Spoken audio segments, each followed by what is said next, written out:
Welcome back to the deep dive. We're here to really get into the heart of some complex ideas, and today we're tackling a big one, Mulla Sadra. That's right. This is episode 9 of 14 in our Wisdom Unveiled series. We're exploring Sadra's transcendent philosophy. And just a quick note up front. Oh, yes, the disclaimer. Right. This deep dive draws on translations of conversations with Iranian philosophers like Dr. Dinani and Dr. Larijani. Some nuances might get lost in translation, so we apologize for any potential discrepancies. It's tricky stuff. Definitely. Okay, so our mission today, Sadra's core idea, his mechanism for understanding reality. How'd he solve that old problem of the body and the soul? Yeah, the mind-body problem. His solution was, well, pretty radical. He didn't see them as separate things needing connection. Instead, he saw existence itself as this continuous, fundamental transformation. And that's where Harakat al-Jawhariyya comes in, transubstantial motion. Exactly, that's the engine. And it all kicks off with his really famous, maybe even startling claim about where we come from and where we're going. Let's jump right into that then. He called it Jismaniyat al-Huduth, Ruhaniyat al-Baqa, material origins, spiritual continuation. Break that down for us. Okay, so Jismaniyat al-Huduth. The origin, the absolute beginning of a human being, is purely material. Jism means body or matter. Think of an embryo. It was just physical stuff. Purely physical stuff. There's no soul waiting somewhere else to, pop in. Sadra says the body itself is the active place where the soul actually comes into being, where it's generated. Whoa, okay. So the body isn't just a house for the soul. It's like the factory. It makes the soul. In a manner of speaking, yes. The material foundation gives rise to the spiritual essence. That's the Ruhaniyat al-Baqa part. The spiritual continuation or subsistence, Baqa, emerges from this material beginning. Okay, that completely flips the script on dualism, but then the immediate question is, how? If you start with just matter, what's the internal engine, the dynamic principle that drives it upwards, transforming it into spirit? That's the million-dollar question. And the answer is motion, but not just any motion. Right. So before we get to Sadra's specific kind of motion, let's quickly cover the basics. What did philosophers before him generally agree on about movement, about Harakat? Well, everyone could see movement, obviously. Stars wheeling, plants growing, people aging, things heating up or cooling down. Movement was undeniable. And what were its key features? The crucial points were Qadri gradualness and atisal continuity, connection. Change happens smoothly, step by step. It's never instantaneous, never daffy. Even something incredibly fast, like light speed. Exactly. Even 300,000 kilometers a second is still a process, a continuous flow through space. There's no magical jump, no skipping the in-between. And this idea of continuous flow, it connects to how they understood time, doesn't it? Absolutely. Time itself has to be mutasil, connected, a single unbroken wahid or unity. It's not made of tiny separate blocks or atoms of time stuck together. You can think about moments in time, you can divide it conceptually, but time itself isn't built from those divisions. Precisely. Because if time was built from separate moments, you'd have gaps. And a gap means, poof, annihilation. The thing moving would cease to exist in one instant and then reappear in the next. Which seems absurd. So continuity prevents annihilation. The ongoing movement is the persistence. You got it. The movement is the continuity of existence. Okay, that sets the stage perfectly for Sadra's big move. Yeah. He takes this idea of movement and applies it where nobody else dared, right? It involves that classic Aristotelian split. Yes, the distinction between Jawhar, the substance, the essential whatness of a thing, and arad, the accidents, its properties or qualities. Give us some examples. Accidents are things like quantity, size, how much something weighs, or qualities like color, temperature, maybe even feelings like happiness or sadness. They depend on the substance. They can't exist on their own. Like a tree has green leaves and a certain height, but greenness or height aren't the tree itself. Exactly. And the standard view was, okay, motion happens in the accidents. A leaf changes color, a person grows taller, accidental change. But the underlying substance, the jawhar, the treeness, or the personness, that was considered stable, fixed. And Sadra says, hold on. If the accident and the substance, jawhar, are truly united, and they must be, the property belongs to the substance. Then if the accident moves or changes, the substance must be moving too. They're linked. So if the tree grows taller, an accidental change in quantity, the underlying treeness, the substance itself, must also be undergoing change. That's the radical leap. The growth isn't just happening to the tree, it's an expression of the tree's own internal substantial becoming. Wow. So Harakat al-Jawhariyya, Transubstantial motion means the very essence, the core reality of everything is constantly in motion, constantly transforming from within. It's not just surface changes. The fundamental nature is dynamic process. Okay, let that sink in. If the substance of everything is moving, what does that mean for, well, stillness? Is anything actually static? According to Sadra, nope, nothing. The entire universe at its core is in flux. But wait, I mean, look at a mountain. Mount Damavand, right? It seems pretty solid, pretty still to me. That stillness, that sukoon, is what Sadra calls Pandar, a misperception, an illusion based on our timescale. Yes, the mountain looks fixed, but its substance is undergoing constant, albeit very slow, transformation. It's generating new realities constantly. So it's like a super slow motion movie we can't perceive directly. Kind of. And here's another mind-bending part.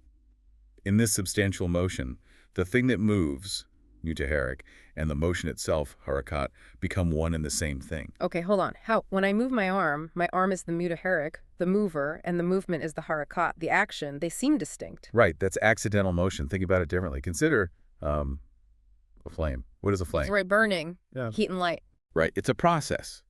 The flame is the continuous process of consuming fuel and releasing energy. You can't separate the flameness, the substance, from the burning, the motion. The substance is the dynamic activity. Its very being is its becoming. Ah, okay, that helps. The essence isn't a static thing undergoing a process. The essence is the process. So existence isn't stability interrupted by change. It's change that creates temporary appearances of stability. You've nailed it. And that naturally leads to the next big question. What about God, the first mover? Did God create the substance, like the clay, and then push it, give it motion like an added ingredient? It sounds like Sadra would say no. Exactly no. Because if motion was something added to the substance, it would be an accident again. We're back to the old model. Right. Sadra's crucial insight is that the motion is intrinsic. It's not slapped on afterwards. Like the analogy you used earlier. God didn't create the number 4 and then decide, oh, let's make this one even. Precisely. 4 is inherently even. By its very essence, by the dat, it possesses evenness. You can't have 4 without evenness. So God created substance, and substance by its very nature is inherently in motion, inherently transforming. Yes, the body, the world, is by its very essence moving, becoming. And this ties everything back to Tawhid, the unity of God, because it shows creation isn't a one-off event, but a continuous, inherent outpouring or flow integrated into the very being of things. Okay, this is a really powerful, unified vision, but continuous renewal, constant creation. Doesn't that sound a bit like another famous idea in Islamic thought? I need to be precise here. How is Sadra's Harakat al-Jawhariyya different from the Asharite idea of continuous creation? Ah, yes, the Khalq-e modem. That's a really important distinction to make because they can sound similar on the surface, but they're fundamentally opposed. Okay, so what was the Asharite view? They believed, largely for theological reasons, to preserve God's absolute moment-to-moment power, that the entire universe is annihilated, non-existent, and that instantly recreated Wujūd existed by God in every single instant. Like gone back constantly. Exactly. Like changing clothes every split second, or breathing in and out existence itself. Their system required discontinuity in Qida, total interruption between moments. Why? Why the need for interruption? To ensure absolute dependence on God. If things persisted continuously on their own, even for a moment, it might imply they had some inherent power to exist. For the Asherites, only instantaneous recreation guaranteed God's total control. Okay, so Asherites' discontinuity is essential. And Sadra? Sadra completely rejects this. His entire system of substantial motion depends on a taisal, on continuous, unbroken connection. Any interruption, any annihilation and recreation would destroy the identity of the thing undergoing change. The flow would be broken. It wouldn't be the same thing changing. It would be a series of different things popping into existence. Exactly. For Sadra, the world is constantly renewed without being destroyed. It's a seamless transformation, consistent with the idea of God's continuous, unwavering grace or effusion. Daim al-Vadal al-Bariya. So one view is like a movie made of entirely separate frames, Asharite. And Sandra's view is like a true, smooth, flowing film where the movement itself carries the reality. That's a great way to put it. The flow is the reality for Sadra. This brings us back to a paradox we touched on. If everything, my very substance, is constantly flowing and changing, how do I stay me? What about personal identity to shockers? How am I the same person I was 10, 20, 50 years ago if the underlying substance has completely transformed? It's the ultimate ship of Theseus problem, right? Applying to our very being. Totally. What's the anchor? Sadra's answer is radical. The anchor isn't some static thing inside you. The identity, the Hūwiyya, is the continuity itself. It is the itaisal, the unique, unbroken trajectory of your substantial motion. So I'm not a thing that has a history. I am my history, my continuous becoming. Precisely. You are the integrated flow, the specific path of transformation that started with your material origin, your jismaniyat al-hudath. The identity is forged in and through that movement. Wow. The journey is the destination and also the traveler. In a philosophical sense, yes. And Sadra argues this material journey, this transformation through the physical world, is absolutely necessary for individuation. Why necessary? Couldn't souls just be distinct spirits from the start? He argues no. Purely spiritual entities, if they pre-existed, might be distinct by type, like angels, but they wouldn't have the unique, specific thisness of individual personhood. They wouldn't be you or me. So the messy physical journey through substantial motion is what creates that unique signature, that specific identity. Exactly. The material world acts as the crucible, forging unique identities through the specific path each substantial motion takes. It solves the body-soul problem by showing the body isn't a prison, but the essential ground for becoming a unique spiritual being. That ties it all together. Being, self, change. They aren't separate categories for Sadra. They're facets of one single, dynamic, self-creating reality. And you mentioned this continuum of creation leads towards the mystical goal of fana, annihilation. Yes, but we need to be careful with that word annihilation. Fana, in this context, isn't about ceasing to exist.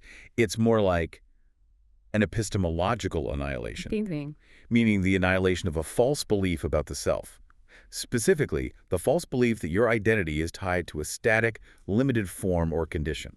The belief that I'm just my job or my current emotional state or my physical appearance right now. Exactly. Those things are what Sadra might relate to the concept of quid. A quid is a temporary state, a limitation, a boundary, a role you inhabit. It's a specific whatness, but not the underlying reality of existence, Wujūd. The illusion, the mistake, is granting ocelot fundamental reality or authenticity to the temporary quid. So if I think my job title is my ultimate reality and then I lose the job. You feel annihilated, right? Yeah. Because you confuse the temporary form, the quid, with the underlying ever-flowing substance or existence, Wujūd.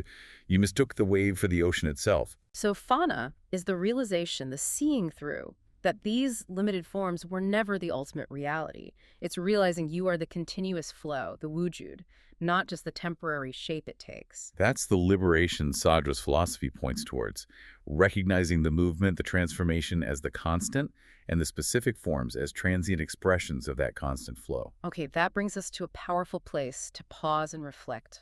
A final thought for you, listening to this deep dive. Yeah, think about this in your own life. Given Sadra's idea of your constantly moving, transforming essence, where might you be, maybe without realizing it, granting ultimate reality ocelot to a temporary condition, a quid? What specific role, or maybe a fear or a self-imposed boundary in your life is really just a temporary form? What needs to be intellectually seen through, understood as transient, so you can grasp the deeper, boundless, continuously flowing reality of Wujūd that you actually are underneath it all? Something profound to consider. Thanks for diving deep with us as we continue unveiling wisdom. Until next time, keep seeking.